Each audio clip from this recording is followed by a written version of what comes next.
ஸ்ரீராம ஜெயம். நம்ம இன்னைக்கு நாகப்பட்டினத்தில் இருக்கிற ஸ்ரீ காயாரோகணேஸ்வரர் திருக்கோவில் தரிசிக்க வந்திருக்கோம். நீலாயதாட்சி அம்மன் கோவில் அப்படின்னு சொன்னாதான் நிறைய பேருக்கு தெரியும். இந்த சன்னதி தெருவுக்கே நீலா சன்னதி தெரு அப்படின்னு தான் பேரு. இந்த ஊரில் எல்லாமுமே நீலாயதாட்சி அடையாளம் கொண்டது தான். ஆட்சி பீடம் நீலாயதாட்சி அம்மனோடது கருந்தடங்கண்ணி அம்மன். ஸ்ரீ காயாரோகணேஸ்வரர் திருக்கோவில் நுழைவு வாயில் கிட்ட வந்துட்டோம். பாருங்க, அருள்மிகு காயாரோகணேஸ்வரர் திருக்கோவில். இந்த நுழைவு வாயிலுக்கு கோபுரம் கிடையாது, மட்ட கோபுர வாசல் அப்படின்னு தான் சொல்றாங்க. இந்த கோவில் சங்க காலத்திலிருந்தே மிகவும் புகழ்பெற்று விளங்கியிருக்கு. திருஞான சம்பந்தர், திருநாவுக்கரசர் மற்றும் சுந்தரமூர்த்தி சுவாமிகளால் பாடல் பெற்ற திருத்தலம் இது. மேலும் 11வது திருமுறையில் பரணதேவ நாயனார் எழுதிய சிவபெருமான் திரு அந்தாதி இந்த திருநாகை காரோணம் திருக்கோவில் பற்றி தான். இந்த நாகப்பட்டினம் சோழர்கள் காலத்தில் தலைநகரமாக இருந்திருக்கு. கற்றார் பயில் கடல் நாகை காரோணம் அப்படிங்கிறாரு 4ஆம் திருமுறையில் திருநாவுக்கரசர்.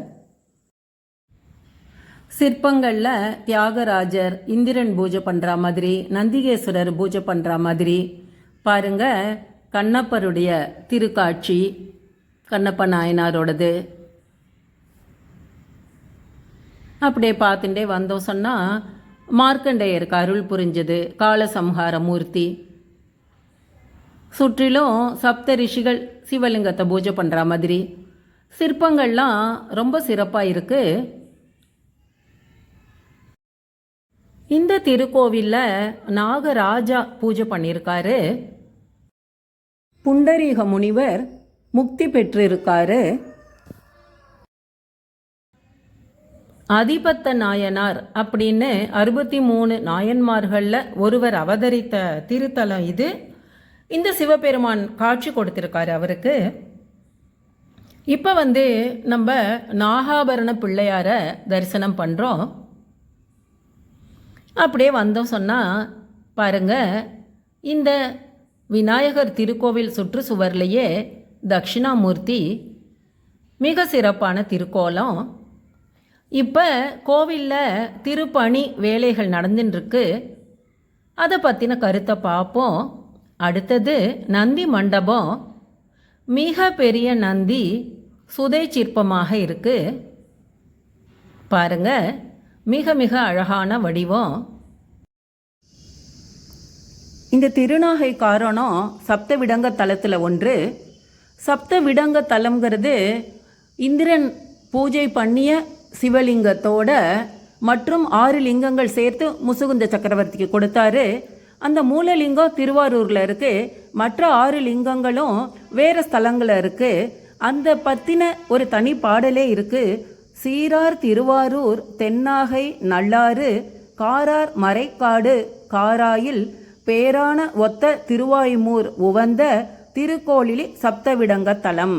இந்த பாடல் படி நமக்கு எங்கெல்லாம் சப்தவிடங்க தலம் இருக்குது அப்படிங்கிறது தெரியும். ஒவ்வொரு ஊர்லேயும் விடங்கருக்கு ஒவ்வொரு பேர். திருவாரூர் வீதி விடங்கர், திருநள்ளாறு நாக விடங்கர், நாகை காரோணம் சுந்தர விடங்கர். நந்தியம் பெருமாளுக்கு அப்புறம் 5 நிலை ராஜகோபுரம் கடந்து நம்ம இந்த திருக்கோவிலுடைய கொடிமரம் கிட்ட வந்திருக்கோம். விடங்கர் அப்படின்னு சொன்னால் உளியால் செதுக்கப்படாத மூர்த்தி. அதனால இந்த 7 மூர்த்திகளுமே தேவேந்திரன் கிட்டேருந்து கிடைச்சது இல்லையா, உளியால் செதுக்கப்படாத மூர்த்திகள். இந்த கோவிலுடைய சிறப்பு காயாரோகணேஸ்வரர் அப்படிங்கிற பேரு. காயம்னா உடம்பு, ஆரோகணம்னா அணைத்தல். சிவபெருமானே புண்டரீக முனிவரை சேர்த்து அணைத்து தன்னோட சேர்த்து கொண்டாரு. திருக்கோவிலில் இப்போ அஸ்திர ஹோமம் நடந்து கொண்டிருக்கிறது அப்படின்னு தகவல் பலகையில் சொல்கிறாங்க.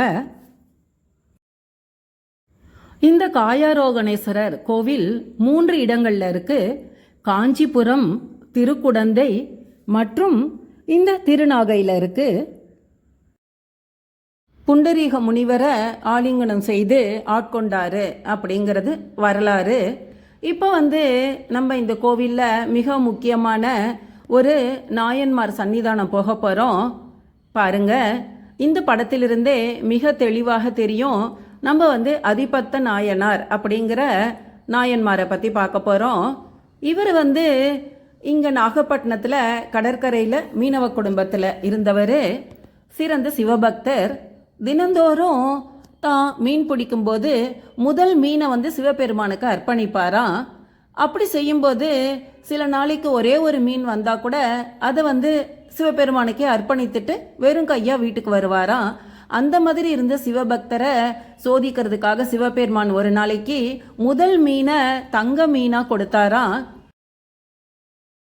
அந்த மீனை பார்த்துட்டு கூட அதிபத்த நாயனார் கொஞ்சம் கூட பொருளாசையின்றி மிகவும் மனதார அந்த மீனை சிவபெருமானுக்கே அர்ப்பணித்து மீண்டும் கடல்ல வீசினாராம். அவருடைய பக்தியை பார்த்து சிவபெருமான் ரிஷபாரூடரா காட்சி அளித்து முக்தி கொடுத்தாராம். இந்த நிகழ்ச்சி நடந்தது ஆவணி மாதம் ஆயில்ய நட்சத்திரத்தன்னைக்கு. அதனால இப்போவுமே ஒவ்வொரு வருஷம் ஆவணி மாதம் ஆயில்ய நட்சத்திரத்தன்னைக்கு கடற்கரையில் இந்த அதிபத்த நாயனாருடைய குரு பூஜை மிகவும் சிறப்பாக இருக்கும். அன்றைய தினம் உற்சவ மூர்த்தி அந்த கடற்கரையில் எழுந்தருளி அங்கே பக்தர்கள் தங்க மீனை வச்சு சிவபெருமான் கிட்ட வழிபடுற மாதிரி விழா சிறப்பாக இருக்கும் அப்படின்னு சொல்கிறாங்க. இந்த அதிபத்த நாயனார் வாழ்ந்த இடம் நம்பியாங்குப்பம். இப்போ நம்பியார் நகர்னு அழைக்கப்படுகிறது. இவருடைய நினைவாக இப்போவும் மீனவ சமுதாயத்தில் யாராவது காலம் ஆயிட்டா இந்த திருக்கோவில் வாசல்ல அவருடைய திருவுடலை எடுத்து சிவபெருமானுக்கு அணிவித்த மாலைகளை போட்டு மரியாதை செய்கிறாங்களாம். கொடிமரத்துக்கு வலப்புறம் ஸ்ரீ அழுகணி சித்தர் ஜீவ சமாதி பீடம் இருக்கு. அழுத கண்ணீரோட இவர் இங்கே இருக்கிற நீலாயுதாட்சி அம்மனை பாடிட்டே இருந்ததுனால அந்த பேர் வந்தது அப்படி சொல்கிறாங்க. ஒவ்வொரு பாடல்லையும் கண்ணம்மா அப்படின்னு வார்த்தைகள் வருமா. கருந்தடங்கண்ணி தானே இந்த நீலாயுதாட்சி. அந்த அம்பாளை தான் கண்ணம்மான்னு அழைத்து பாடினாரு அப்படிங்கிறாங்க. இவர் அகத்தியர், வான்மீகி, அழகணி சித்தர், கோரக்கர், கொங்கணர், திருமூலர், போகர் அந்த 18 சித்தர்கள் வரிசையில் மிகவும் முக்கியமானவர். அவருடைய பாடலை பார்த்தா ஊற்றை சடலம் விட்டே கண்ணம்மா உன்பாதம் சேரேனோ, பிணி நீக்கி என் கண்ணம்மா பணித்து வெளி காட்டாயோ அப்படி சொல்லி எப்பயுமே நீலாயுதாட்சி அம்மன் கிட்ட அழுத கண்ணீரோட பாடல்கள் பாடிக்கொண்டு எப்பயுமே அம்பாளுடைய திருவடியை வணங்கிட்டு இருப்பாராம். கோரக்க சித்தருடைய சீடர் இவர் அப்படின்னு சொல்கிறாங்க. அழகணி சித்தர் ஜீவ சமாதி சிறப்பான தரிசனம். இந்த திருக்கோவில் நாகாபரண விநாயகரை தரிசனம் பண்ணோம் இல்லையா, அவரை பூஜை பண்ணி தான் நாகராஜாவுக்கு பெண் குழந்தை பிறந்ததாகவும் அந்த குழந்தையை தான் சாலி சுகமன்னன் திருமணம் செய்ததாகவும் சொல்றாங்க. அதனால நாகராஜா வழிபட்ட தலம் இது. பாருங்க, காயாரோகணேஸ்வரருடைய சிறப்பான படம் இது. பக்கத்திலேயே நீலாயுதாட்சி அம்மனுடைய திருவுருவத்தை பார்க்குறோம். 64 சக்தி பீடங்களில் இந்த ஸ்தலமும் ஒன்று. இந்த மண்டபத்துடைய உட்புற சுவற்றில் புண்டரீக முனிவரோட சித்திரங்கள் தான். அவர் காசியில் கங்கையில் வழிபடுறாரு. அடுத்தது காஞ்சிபுரம், அப்புறம் திருக்குடந்தை. எங்கேயுமே அவர் விருப்பப்பட்ட ஆரோகணம் கிடைக்கல. அப்போ இங்கே நாகப்பட்டினத்தில் காயாரோகணேஸ்வரரை வணங்கி முக்தி அடைஞ்சாருங்கிறது தான் சித்திரமாக போட்டிருக்காங்க. புண்டரீகருக்கு இந்த காயாரோகண அருள் ஆனி மாதம் ஆயில்ய நட்சத்திரத்தன்னைக்கு கிடச்சிருக்கு. மிக அழகிய தூண் வேலைப்பாடுகளோட இந்த மண்டபத்தை பார்க்குறோம். மிக பெரிய திருக்கோவில் இது. இந்த திருக்கோவிலில் பிரதோஷ காலத்தில் ஈசன் அம்பாள் ரிஷப வாகனத்தில் வரும்போது கூடவே மகாவிஷ்ணுவும் மோகினி அவதாரத்தில் வருவாராம். பார்க்கடலை கடைந்து அமிர்தத்தை எடுத்து தேவர்களுக்கு பகிர்ந்து கொடுப்பதற்காக மகாவிஷ்ணு மோகினி அவதாரம் எடுத்தார். அந்த நிகழ்ச்சி அப்போ எழுந்த ஆழகால விஷத்தை விழுங்கி சிவபெருமான் நீலகண்டனா அருள் புரிந்தார். இந்த நிகழ்ச்சி குறிப்பது தான் பிரதோஷம். பிரதோஷ கால பூஜையில் மகாவிஷ்ணுவும் ரிஷப வாகனத்தோட வலம் வருவது மிகவும் சிறப்பு. மற்ற நாட்களில் இந்த மோகினி அவதாரத்தில் வர மகாவிஷ்ணு மூலவர் சன்னிதானத்திலே இருக்கிறதாக ஸ்தல வரலாறு சொல்கிறது. நம்ம மூலவர் சன்னிதானம் கிட்ட வரப்போகிறோம். 2 கொடிமரங்களை தரிசனம் பண்ணுறோம். சிவபெருமான் காயாரோகணேஸ்வரருக்கு ஒன்று, அதே மாதிரி அம்பாள் நீலாயுதாட்சி அம்மனுக்கு தனியாக கொடிமரம் இருக்குது. சிவபெருமான் கிழக்கு நோக்கி எழுந்தருளி இருக்காரு. நீலாயுதாட்சி அம்மன் தெற்கு நோக்கி தரிசனம் கொடுக்குறாங்க. இப்போ நம்ம இந்த சிவபெருமான் சன்னிதானத்தை தரிசனம் பண்ண போவோம். இந்த ஸ்தலத்தில் சிவபெருமான் அகத்தியருக்கு திருமண கோலம் காட்சி கொடுத்துருக்காராம். பல ஊழி காலத்திற்கும் அப்பாற்பட்டு இந்த ஸ்தலம் இருக்கிறதுனால இதுக்கு ஆதி புராணேஸ்வரம் அப்படின்னு பேர். அதே மாதிரி சிவபெருமான ஆதி புராணேஸ்வரர் அப்படின்னு சொல்கிறாங்க. நம்ம இப்போ நேராக போய் மூலவர் சன்னிதானத்தில் சிவபெருமான தரிசனம் பண்ணிக்கிறோம். சிறப்பு என்னன்னா, இந்த லிங்க ரூபத்துக்கு பின்னாடி சோமாஸ்கந்தர் எழுந்தருளி இருக்காங்க. சப்த ரிஷிகள் பூஜை பண்ணப்ப சோமாஸ்கந்தர் காட்சி கொடுத்தாராம். சுந்தரர் இந்த சிவபெருமானை வணங்கி பதிகம் பாடி பொன்னும் பொருளும் பெற்றிருக்காரு.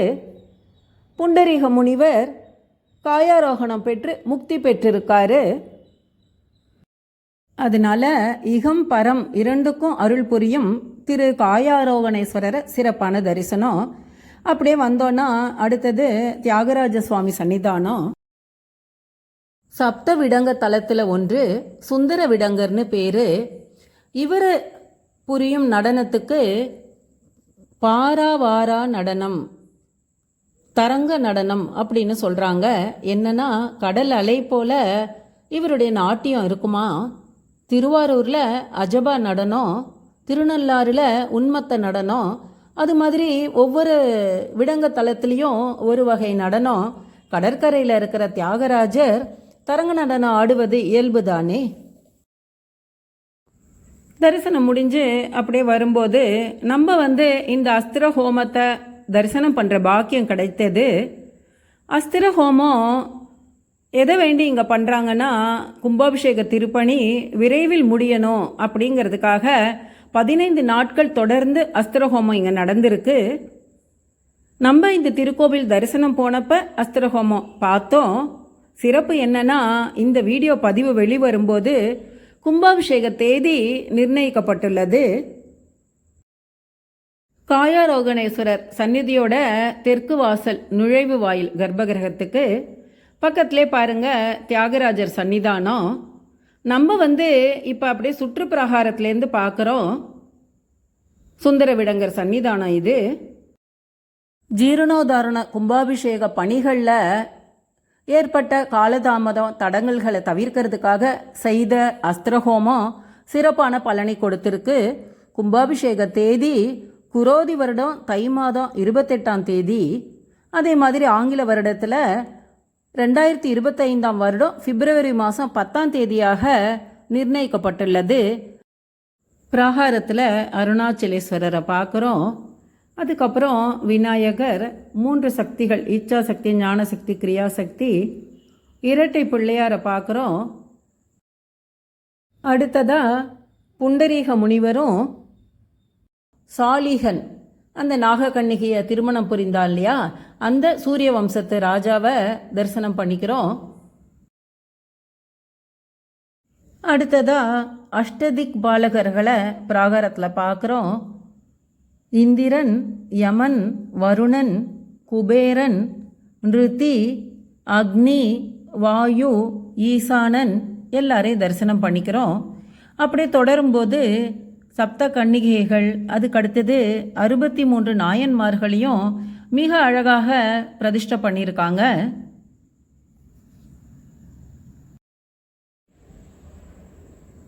தெற்கு பிராகாரத்தில் இருக்கோம் தட்சிணாமூர்த்தியை தரிசனம் பண்ணிக்கிறோம்.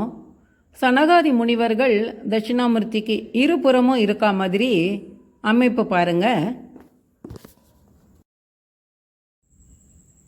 அடுத்ததாக இந்த கோவிலுடைய ஸ்தல புராணம். அப்படியே பிராகார சுற்றுல தொடரும்போது 4 சிறப்பு சன்னிதானம் இருக்குது.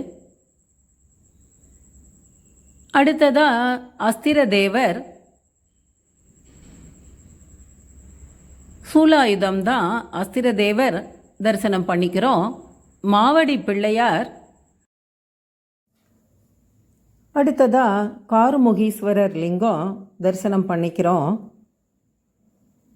பிராகாரத்தில் மேற்கொண்டு சப்த ரிஷிகள் பிரதிஷ்டை பண்ண லிங்கங்கள் வரிசையாக வச்சுருக்காங்க. பிராகார தூண்கள்லாம் ரொம்ப சிறப்பாக இருக்குது பாருங்கள். சோழர் காலத்து கட்டடக்கலை அப்படின்னு சொல்கிறாங்க. அடுத்ததாக பிராகாரத்தில் வள்ளி தேவசேனா சமேத ஸ்ரீ சுப்பிரமணிய சுவாமியை தரிசனம் பண்ண போகிறோம். அருணகிரிநாதரால் திருப்புகழ் பாடப்பெற்ற ஸ்தலம் இது. அவர் சொல்கிறாரு, விழுதாதெனவே கருதாதுடலை வினை சேர்வதுவே புரிதாக விருதாவினிலே உலகாயுதமே விடவே மடவார் மயலாலே. இந்த உலகாயுதத்தை விடுறதுக்கு உன்னுடைய தாளை தான் நாங்கள் பணியணும். அலர்தாளடியே உறைவாய் மருவோ அழியா வரமே தருவாயேன்னு கேட்குறாரு. இந்த திருப்புகழ் கடைசி வரியை பார்த்தோன்னா இணை நாகையில் வாழ் பெருமானே அப்படிங்கிறாரு. இந்த சுப்பிரமணிய சுவாமியோட சிறப்பு என்னன்னா 12 திருக்கரங்கள்லையும் ஆயுதத்தோடு இருக்காரு. சிறப்பான தரிசனம். மேற்கொண்டு பிராகாரத்தில் அந்த சப்த ரிஷிகள் பூஜை பண்ண லிங்கங்கள் வசிஷ்டர் லிங்கம், அகத்திய லிங்கம், புலஸ்தியர் லிங்கம், ஆங்கிரசர் லிங்கம், கௌதம லிங்கம், அந்த மாதிரி வரிசையாக இருக்குது. இது வெண்ணைநாதர் சிக்கலில் அருள் புரியும் சிவபெருமான். சிறப்பான தரிசனம். அப்படியே பிராகாரத்தில் தொடரும்போது காசி விஸ்வநாதர் மற்றும் ஸ்ரீ பைரவர் இருக்காரு. சிறப்பான தரிசனம். பிராகாரத்தில் அடுத்ததாக மகாலட்சுமி சன்னிதானம். கஜலட்சுமியாக வீற்றிருக்காங்க. இருபுறமும் பரிவார தேவதைகள். கஜலட்சுமி சிறப்பான தரிசனம். இந்த திருக்கோவில் பிராகாரத்தில் திருநாகை காயாரோகணருடைய கர்ப்பகிரகத்தில் மேற்கு புறம் நோக்கி லிங்கோத்பவர் இருக்கார். ஆதியும் அந்தமும் இல்லாத ஜோதியை தரிசனம் பண்ணிக்கிறோம். சிவபெருமானுடைய கர்ப்பகிரகம் மட்டும் ஒரு தனி சுற்றாக இருக்குது. அந்த கோஷ்டத்தில் ஸ்ரீ தட்சிணாமூர்த்தியை தரிசனம் பண்ணிக்கிறோம். எல்லாமாய் அல்லதுமாய் இருந்ததனை இருந்தபடி இருந்து காட்டி மௌனமாக உபதேசம் பண்ண ஸ்ரீ தட்சிணாமூர்த்தி. சிறப்பான தரிசனம். இது பாருங்க, அந்த உட்பிராகாரத்தில் தட்சிணாமூர்த்தி லிங்கோத்பவர் பார்த்தோம். மூலவருடைய விமானம் திருப்பணி வேலைகள் நடந்துட்டுருக்கு. நம்ம இந்த பிராகார சுற்ற தொடரும்போது இந்த திருக்கோவிலுக்கு உண்டான பதிகங்களையும் சிந்தித்து கொண்டே வருவோம். புனையும் விரி கொன்றை அப்படின்னு ஆரம்பிக்கிற முதல் திருமுறை பதிகம் திருஞான சம்பந்தரோடது. அதோட வரிகளை இந்த திருக்கோவில் சிவாச்சாரியார் திரு சேது கார்த்திக் அவர்களோட குரல்ல இப்போ நம்ம கேட்கலாம். நம பார்வதீபதயே மகாதேவா. எந்நாடுடைய சிவனே போற்றி, எந்நாட்டவர்க்கும் விரைவா போற்றி. புனையும் விரை கொன்றை கடவுள் புனல்வாய அணையும் சடைமேலோர் நகுவெண்டலை சூடி வினையாள் அடியார்கள் விதியால் வழிபட்டு கணையும் நாகை காரோணத்தானே நாகை காரோணத்தானே. கோஷ்டத்தில் ஸ்ரீ பிரம்மாவை தரிசனம் பண்ணிக்கிறோம். இந்த பதிகத்தில் திருஞான சம்பந்தர் சொல்கிறாரு, இந்த விரிகொன்றை சடைவார் கடவுள் சிவபெருமான கடல் நாகை காரோணத்தான வழிபடும் அடியார்களின் வினை தீர்ந்துவிடும் அப்படிங்கிறாரு. திருஞான சம்பந்தர் 2ஆம் திருமுறையில் கூணல் திங்கட் குறுங்கண்ணி அப்படின்னு மேலும் ஒரு பதிகத்தை அருளியிருக்காரு. இப்போ நம்ம அர்த்தநாரீஸ்வரரை தரிசனம் பண்ணிக்கிறோம். மிகவும் சிறப்பான அலங்காரம். பிராகாரத்தை தொடரும்போது நம்ம அடுத்தபடியாக ஸ்ரீ பிக்ஷாடனமூர்த்தியை தரிசனம் பண்ணிக்கிறோம். அப்படியே பக்கத்தில் ஸ்ரீ துர்க்கை அம்மன் சிறப்பான தரிசனம். இந்த படிக்கட்டுகள் காயாரோகணேஸ்வரர் மூலவர் சந்நிதியை நோக்கி தான் போகுது. நம்ம வடக்கு பிராகாரத்தில் இருந்துருக்கோம். பிரதர்ஷனத்தை தொடரும்போது அடுத்தது இந்த திருக்கோவில் தீர்த்தம் சர்வ தீர்த்தம். இதை புண்டரீக தீர்த்தம் அப்படின்னு சொல்கிறாங்க. மூலவருடைய தரிசனம் பண்ணிகிட்ருக்காங்க பக்தர்கள். சண்டிகேஸ்வரரை தரிசனம் பண்ணிக்கிறோம். நம்மளுடைய சிவ புண்ணியத்தை கணக்கு வைத்து கொள்பவர் சண்டிகேஸ்வரர் தான். மிகப்பெரிய திருக்கோவில் 4 ஏக்கர் பரப்பளவு கொண்டது அப்படின்னு சொல்கிறாங்க. நம்ம கோவிலுடைய உள் சுற்றில் தான் இருந்துட்டுருக்கோம்.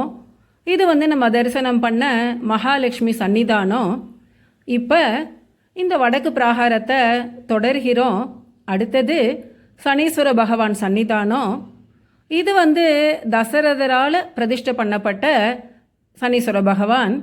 இங்கே தசரதர் இந்த சனி பகவானை வழிபட்டதற்கான, இந்த திருநாகை காரோணத்தாரை வழிபட்டதற்கான சரித்திரத்தை எழுதியிருக்காங்க. தசரத மகாராஜா ராஜ்யத்தில் ஒரு முறை சனி ரோகிணி நட்சத்திரத்தை பிடிக்கும்போது பஞ்சம் ஏற்படும், சகட பஞ்சம் ஏற்படும் அப்படின்னு ஜோதிட வல்லுநர்கள் சொல்லவும் தசரத மகாராஜா சனி பகவானை எதிர்த்து நான் போர் புரியிறேன் அப்படின்னு போனாராம். அப்போ சூரிய பகவான், நீ சனீஸ்வரரை எதிர்த்து போர் தொடுப்பதை விட அவரை வணங்கி வழிபட்டனா உன்னுடைய நாடு செழிக்கும். நீ எல்லா ஊழிக்காலத்திலையும் நிலைத்து நிற்கக்கூடிய இந்த திருநாகை காரோணத்தில் சிவபெருமானை வழிபட்டு அங்கே சனீஸ்வரரை பிரதிஷ்டை பண்ணி பூஜை பண்ணு சொன்னாராம்.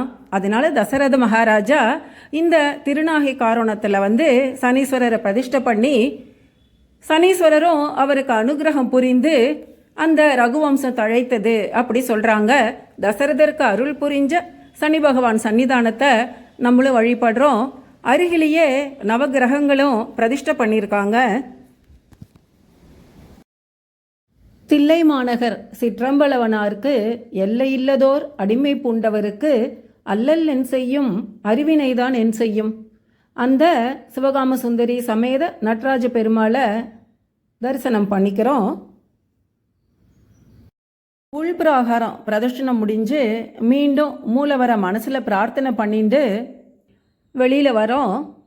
இப்போ நம்ம தெற்கு நோக்கி இருக்கிற ஸ்ரீ நீலாயுதாட்சி அம்மனை தரிசனம் பண்ண போவோம். 64 சக்தி பீடங்களில் ஒன்று நீலாயுதாட்சி அம்மன் சன்னிதானம்.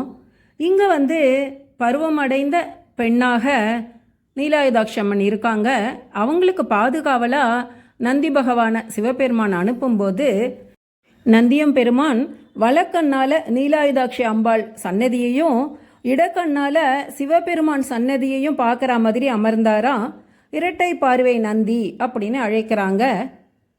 இங்கே பிராகாரத்தில் மிக அழகான சிற்பம் ஒன்று இருக்குது. இது பாருங்க, லிங்கேஸ்வரருக்கு பின்னாடி சோமாஸ்கந்தர் உருவம். இதுதான் மூலவர் சன்னிதானத்தோட அமைப்பு கூட. நம்ம சன்னதிக்கு போய் நீலாயுதாட்சி அம்மன் கருந்தடங்கண்ணியை தரிசனம் பண்ணலாம். சிறப்பான தரிசனம். நம்ம இப்போ இந்த அம்பாள் சந்நிதியை வலம் வருவோம். செந்துவர்வாய் கருங்கண்ணினை செந்துவர்வாய் கருங்கண்ணினை வெள்ளகை தேன்மொழியாள் வந்து வலம் செய்து மானடமாட மலிந்த செல்வ கந்தமணி மொழிசூழ் கடல் நாகை காரோணம் என்னும் சிந்தை செய்வாரை பிரியாதிருக்கும் திருமங்கையே நாகை காரோணம் என்னும் சிந்தை செய்வாரை பிரியாதிருக்கும் திருமங்கையே. இப்போ நம்ம கேட்டது திருநாவுக்கரசருடைய தேவாரம்தான். நம்ம இந்த நீலாயுதாட்சியை பிரதர்ஷனம் பண்ணிட்டு வந்துட்டுருக்கோம். மிகப்பெரிய திருக்கோவில். இப்போ கேட்ட பதிகம் 4வது திருமுறையில் வடிவுடை மாமலை மங்கை பங்கா அப்படின்னு ஆரம்பிக்கிற தேவார பாடல். கருந்தடங்கண்ணியோட வடிவழக சொல்லி இந்த நாகை காரோகணத்தை வணங்குறாரு திருநாவுக்கரசர். சண்டிகேஸ்வரி சன்னிதானத்தை பார்க்குறோம். இந்த திருக்கோவிலுக்கு திருநாவுக்கரசர் பதிகங்கள் 4 இருக்கு. சங்கீத மும்மூர்த்திகள் இந்த நீலாயுதாட்சி அம்மனை மூவருமே பாடியிருக்காங்க. அதே மாதிரி காயாரோகணேஸ்வரருக்கு முத்துசாமி தீக்ஷதர் அருளிய கீர்த்தனை மிகவும் புகழ் வாய்ந்தது. ஆட்சி பீடம் 5ங்கிறாங்க. விசாலாட்சி, காமாட்சி, கமலாட்சி, மீனாட்சி மற்றும் இந்த நீலாயுதாட்சி. நம்ம பிராகார சுற்று முடிந்து மீண்டும் கருந்தடங்கண்ணியை வணங்குறோம். இது சிவபெருமானுடைய சன்னிதான கொடிமரம். நம்ம இந்த வெளிப்பிரகாரத்தை பிரதட்சணம் பண்ணிட்டு வருவோம். ஆறுமுக சாமி வெளிப்பிராகாரம் மிக பெரியது.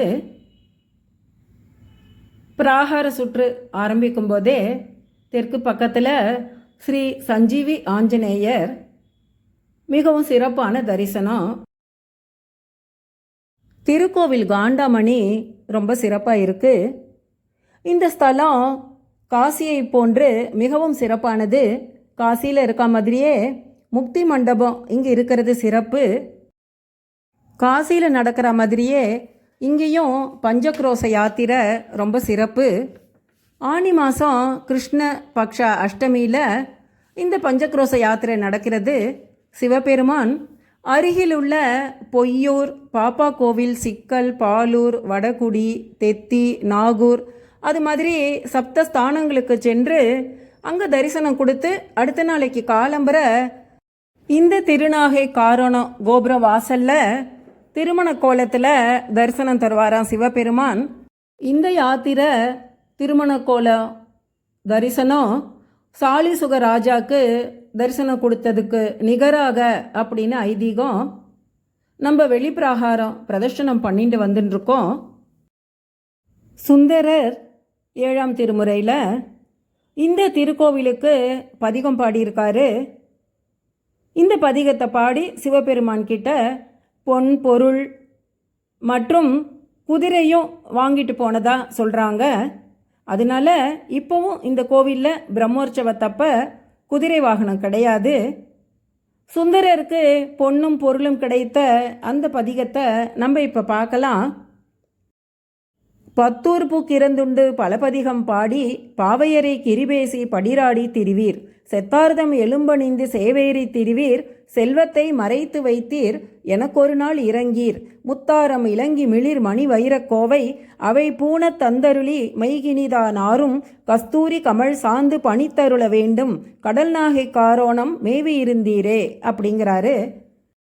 இந்த பதிகத்தில் சுந்தரர் கேட்குறாரு, எனக்கு இறங்கீர், எனக்கு ஒரு நாள் நீங்கள் இறங்கி முத்தாரம் மணி வைரக்கோவை இதெல்லாம் அணியறதுக்கு தரமாட்டீரா, கஸ்தூரி கமல் சாந்து கொடுக்க மாட்டீரா, செல்வத்தை கொடுத்து அருள மாட்டீரா அப்படின்னு கேட்குறாரு. இந்த பாடல் பாடின உடனே சிவபெருமான் அவருக்கு அனைத்து செல்வம் பொன் பொருள் கொடுத்தாராம். சிவபெருமானுடைய தோழர் தானே சுந்தரர். அவர் கேட்ட உடனே பொன் பொருள் எல்லாம் கொடுத்ததோடு இல்லாமல் தன்னுடைய குதிரையில் அவர் அனுப்பி வச்சாராம். சுந்தரர் திருத்தொண்ட தொகையிலேயே இந்த நாகை காரணத்தை குறிப்பிட்டு இங்கே இருந்த அதிபத்த நாயனாரை இந்த மாதிரி சொல்கிறாரு. விரிதிரை சூழ் கடற்நாகை அதிபத்தர் கடியேன் அப்படிங்கிறாரு. 61 படலம், அதில் 2506 பாடல் கொண்டது இந்த திருக்கோவிலுடைய தலபுராணம். மகாவித்வான் மீனாட்சி சுந்தரம் பிள்ளை இந்த தலபுராணத்தை அருளியிருக்காரு. இந்த சுற்றுச்சுவர் சிற்பங்களுக்கெல்லாம் கும்பாபிஷேகத்துக்காக இப்போ வண்ணக்கலவை பூச்சு வேலை நடந்துட்டுருக்கு. நம்ம இந்த வெளிப்பிரகார சுற்று பிரதட்சணம் முடிஞ்சு திருக்கோவில் கொடிமரம் கிட்ட வரப்போகிறோம். சுற்றுச்சுவரில் இந்த திருக்கோவில் பதிகங்கள் மிக அழகாக கல்வெட்டுகளில் பதிச்சிருக்காங்க. சிவராஜதானி, அரவநகரம், ஆதிபுராணேஸ்வரம், திருநாகை காரோணம் என்று அழைக்கப்படுகிற இந்த பாடல் பெற்ற தலமான ஸ்ரீ காயாரோகண சுவாமி, உடனுரை அருள்மிகு நீலாயதாட்சி அம்மன் மிகவும் சிறப்பான தரிசனம். ஓம் நமச்சிவாய. ஸ்ரீராம ஜெயம்.